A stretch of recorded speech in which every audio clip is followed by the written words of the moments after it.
അടുത്ത വീട്ടിലെ ചേട്ടൻ്റെ കയ്യിൽ കടിച്ചിട്ടാണ് വന്നതെന്ന് പറഞ്ഞ കുട്ടിയോട് സ്കൂൾ കൗൺസിലർ വിശദമായി സംസാരിച്ചു. അപ്പോഴാണ് കുറച്ചു നാളുകളായി അയാൾ ഇടയ്ക്കിടെ കുട്ടിയെ അടുത്ത് വിളിച്ചിരുത്തുമെന്നും മോശം ചിത്രങ്ങൾ ഫോണിൽ കാണിക്കുമെന്നും കുട്ടിയുടെ ശരീരത്തെക്കുറിച്ച് സംസാരിക്കാറുണ്ടെന്നും അവൾ വെളിപ്പെടുത്തിയത്. ഇതൊക്കെ എന്തുകൊണ്ട് മോൾ ആദ്യം തന്നെ ഇവിടെ വന്ന് പറഞ്ഞില്ല എന്ന ചോദ്യത്തിന് ഇങ്ങനെയായിരുന്നു കുട്ടിയുടെ മറുപടി.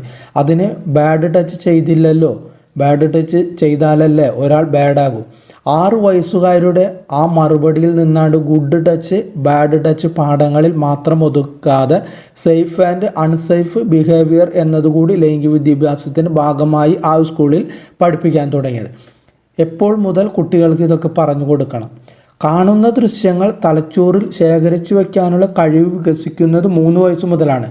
സ്വാഭാവികമായും 3 വയസ്സ് മുതൽ തന്നെ ആരോഗ്യകരമോ അനാരോഗ്യകരമായ പെരുമാറ്റങ്ങളെക്കുറിച്ച് കുട്ടികളോട് തുറന്നു പറയണം. അതിനു മുൻപ് പറഞ്ഞു കൊടുത്താൽ കൃത്യമായി ആ അറിവ് ശേഖരിച്ചു വയ്ക്കാൻ കുട്ടിക്ക് ബുദ്ധിമുട്ട് വന്നേക്കാം. മാത്രമല്ല, കുട്ടികൾ വീട് വിട്ടു കിൻഡർ ഗാർഡനിലോ പ്ലേ സ്കൂളിലോ ഒക്കെ പോകുന്നത് 3 വയസ്സ് മുതലാണ്. അതുകൊണ്ട് ഈ പ്രായത്തിൽ കുട്ടികളോട് ഇത്തരം കാര്യങ്ങൾ സംസാരിച്ച് തുടങ്ങാം. സ്പർശനം മാത്രമാണോ അപകടം? കുട്ടികളോട് ആദ്യം അതിരുകളെ കുറിച്ച് സംസാരിക്കുമ്പോൾ സ്പർശനം എന്നതിന് പ്രാധാന്യം കൊടുക്കേണ്ടതുണ്ട്. 3 വയസ്സിൽ താഴെയുള്ള കുട്ടികൾക്ക് ഓർമ്മയുടെ വൈകാരിക വികസനത്തിൻ്റെയും ഏറ്റവും പ്രധാന മാർഗം സ്പർശനമാണ്. മാതാപിതാക്കളുടെ സ്പർശനം മുതൽ അനുഭവിക്കുന്ന കുട്ടികൾക്ക് വൈകാരിക മാനസിക സ്ഥിരത കൂടുതൽ ഉണ്ടാകാനുള്ള സാധ്യതയുണ്ടെന്ന് പഠനങ്ങൾ വെളിപ്പെടുത്തിയിട്ടുണ്ട്. 3 വയസ്സ് പ്രായത്തിലുള്ള കുട്ടിയോട് എല്ലാതരം സ്പർശനവും മോശമാണെന്ന് പറഞ്ഞു കൊടുത്താൽ അത് വിപരീത ഫലങ്ങളാണ് ഉണ്ടാക്കുക. സംശയദൃഷ്ടിയിലൂടെ കുട്ടി എല്ലാവരെയും നോക്കുവാനും ഇടവരാം. യൂണിസെഫ് പറയുന്നത് തലകീഴായ ത്രികോണം എന്ന കൺസെപ്റ്റാണ് ഇതിന് നല്ലത്. അതായത് സ്തനങ്ങളുടെ ഭാഗം, നാഭിയുടെ പരിസരം, നിതംബത്തിൻ്റെ ഭാഗം ഇവിടെങ്കിൽ ആരെയും സ്പർശിക്കാൻ അനുവദിക്കാതിരിക്കുക എന്നു ലളിതമായി കുട്ടിയോട് പറയാം. അത്തരത്തിലുള്ള സ്പർശനമുണ്ടായാൽ നേരിടാനുള്ള സ്വഭാവ ദൃഢത പരിശീലനം നൽകുകയാണ് അടുത്ത പടി. നോ, സാധ്യമല്ല, എനിക്കത് ഇഷ്ടമല്ല എന്നൊക്കെ ഉറച്ചു പറയുവാനുള്ള കഴിവ് കുട്ടികളിൽ വളർത്തിയെടുക്കണം. ഈ ശരീരഭാഗങ്ങളിൽ ആരെങ്കിലും തൊട്ടാൽ ശക്തിയായി കൈ തട്ടിമാറ്റി പ്രതികരിക്കണമെന്നും പറയുക. ഇങ്ങനെ ചെയ്താൽ അക്രമം പ്രവർത്തിക്കുന്നവർ അത് ആവർത്തിക്കാനും ഒന്നും മടിക്കുമെന്നും മറ്റുള്ളവരിലേക്ക് ഇത്തരം ആക്രമണം വളരാതിരിക്കാനും നല്ലതാണ്.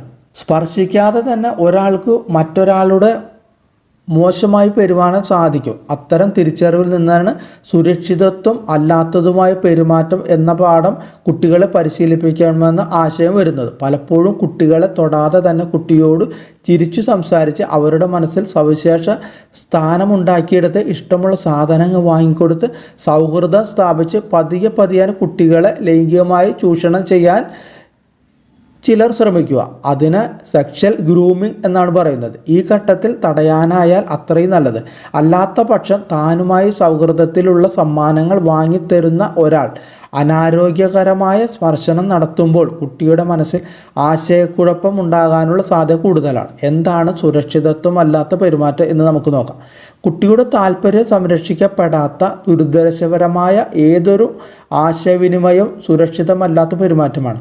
മോശം പെരുമാറ്റം തുടക്കത്തിൽ ഒരുപക്ഷെ കുട്ടിക്ക് തിരിച്ചറിയാൻ സാധിച്ചെന്ന് വരില്ല. അപരിചിതരുമായി ഇടപഴകേണ്ടി വരുമ്പോൾ കഴിവതും മാതാപിതാക്കളുടെ സാന്നിധ്യത്തിനായാൽ വളരെ നല്ലതാണ്. മാതാപിതാക്കളുടെ അറിവും സമ്മതവുമില്ലാതെ മറ്റുള്ളവരിൽ നിന്ന് സമ്മാനങ്ങൾ കൈപ്പറ്റുന്നത്, മറ്റുള്ളവരുടെ ഫോണിൽ കളിക്കുന്നത്, മറ്റൊരാളുമായി യാത്ര ചെയ്യുന്നതും താമസിക്കുന്നതും ഒക്കെ തെറ്റാണെന്നും സുരക്ഷിതത്വമല്ലെന്നും കുട്ടിയോട് പറയണം. ദൂരയാത്രയ്ക്ക് പോകേണ്ടി വന്നാൽ മാതാപിതാക്കളുടെ അസാന്നിധ്യത്തിൽ ബന്ധുക്കളുടെ കൂടെ വിടാറുണ്ട്. അത്തരം സന്ദർഭങ്ങളിൽ ഏതെങ്കിലും ഒരാളുടെ കൂടെ പോകാൻ കുട്ടി എതിർപ്പ് പ്രകടിപ്പിച്ചാൽ അത് ഗൗരവമായി മാതാപിതാക്കൾ കണക്കാക്കണം. ആ വ്യക്തിക്കൊപ്പം പോകാൻ കുട്ടിയെ ഒരു കാരണവശാലും പിന്നെ നിർബന്ധിക്കരുത്. അതുപോലെ കടകളിലോ മറ്റിടങ്ങളിലോ ഉള്ളവരോട് കൂടി കുട്ടി ഇടപഴകുമ്പോഴും അസ്വസ്ഥത പ്രകടിപ്പിക്കുന്നുണ്ടെങ്കിൽ കുട്ടിക്ക് ബുദ്ധിമുട്ടുണ്ടാകും എന്ന് മനസ്സിലാക്കുക. അവരെ നിർബന്ധിച്ചു സംസാരിപ്പിക്കേണ്ടതില്ല. കഴിവതും സമപ്രായക്കാരുമായി ഇടപഴകാൻ പ്രോത്സാഹിപ്പിക്കുക. അപ്പോഴും തുടക്കത്തിലെ മുതിർന്ന വ്യക്തിയുടെ മേൽനോട്ടമുണ്ടെങ്കിൽ വളരെ നന്ന്. അടുത്തത് കുട്ടിച്ചോദ്യങ്ങൾ എങ്ങനെ നമുക്ക് നേരിടാനായിട്ട്. പലപ്പോഴും കുട്ടികൾ ചോദിക്കുന്ന ചോദ്യങ്ങളിൽ നിന്ന് ഒഴിഞ്ഞു മാറുന്ന പ്രവണത മാതാപിതാക്കളുണ്ട്. ഞാൻ എങ്ങനെയുണ്ടായി, ഞാനും ആൺകുട്ടികളും തമ്മിൽ എന്താ വ്യത്യാസം എന്ന് തുടങ്ങി പലതും കുട്ടികൾ ചോദിക്കാം. ഇത്തരം ചോദ്യങ്ങൾക്ക് ഉത്തരം നൽകാതെ മാതാപിതാക്കൾ ഒഴിഞ്ഞു മാറിയാൽ പലപ്പോഴും കുട്ടികളിൽ കൗതുകം വർദ്ധിക്കുകയും ഉത്തരം കണ്ടുപിടിക്കാനായി അവർ മറ്റു മാർഗങ്ങൾ തേടുകയും ചെയ്തെന്ന് വരാം. അത് മറ്റു കുട്ടികളോട് ചോദിക്കുന്നതാകാം, സെർച്ച് എഞ്ചിൻ വഴി പരന്നുന്നതോ ChatGPT ഉപയോഗിക്കുന്നതോ ഒക്കെ ആകാം. ഇത് പലപ്പോഴും തെറ്റായ വിവരങ്ങളിലേക്കും കുട്ടികളെ നയിക്കപ്പെടാം. അതുകൊണ്ട് കുട്ടി എന്തു ചോദ്യം ചോദിച്ചാലും അതിനോട് അസഹിഷ്ണുത പ്രകടിപ്പിക്കാതെ ഒഴിഞ്ഞു മാറാതെ ഉത്തരം നൽകാനായിട്ട് ശ്രമിക്കുക.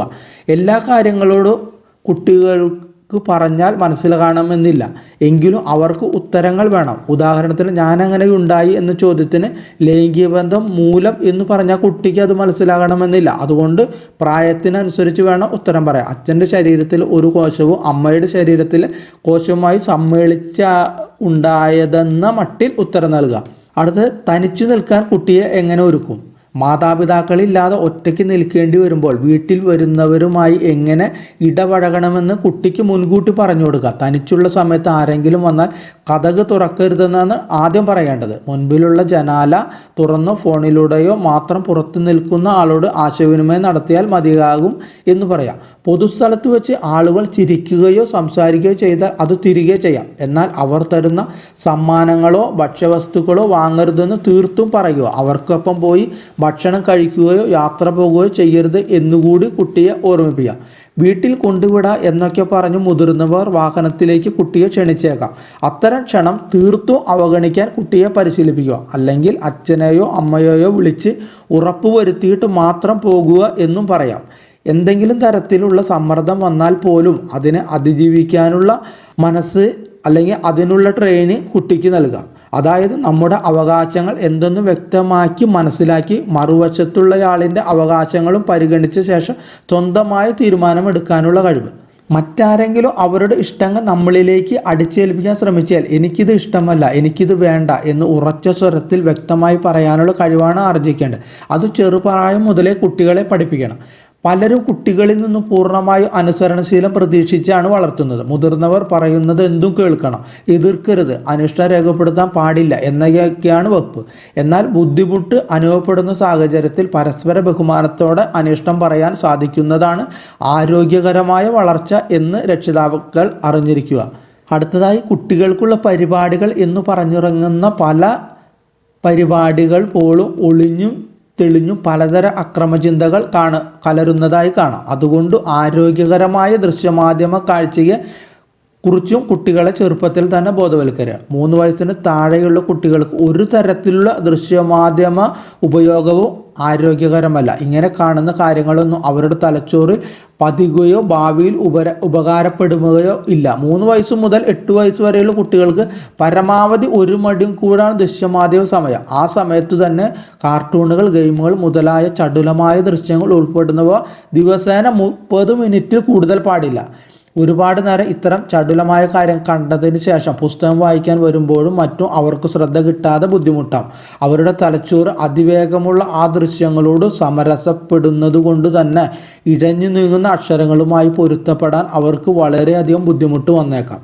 8 വയസ്സ് മുതൽ 19 വയസ്സ് വരെ ഒരു ദിവസം 2 മണിക്കൂറാണ് ദൃശ്യമാധ്യമ സമയം. ഇതിൽ പാഠ്യ ആവശ്യം ഉൾപ്പെടും. അതിൽ കൂടുതൽ ദൃശ്യമാധ്യമങ്ങൾ ഉപയോഗിക്കുന്നത് തലച്ചോറിൻ്റെ ഇരുവശങ്ങൾ തമ്മിലുള്ള ഏകോപനം കുറയാനും ശ്രദ്ധക്കുറവിനും ഏകാഗ്രത ഇല്ലായ്മയ്ക്കും പഠനത്തിൽ താല്പര്യക്കുറവ് വരാനും വികൃതിയിലേക്കും എടുത്തുചാട്ടത്തിലേക്കും ദേഷ്യത്തിലേക്കും ഒക്കെ കുട്ടികളെ നയിക്കാം.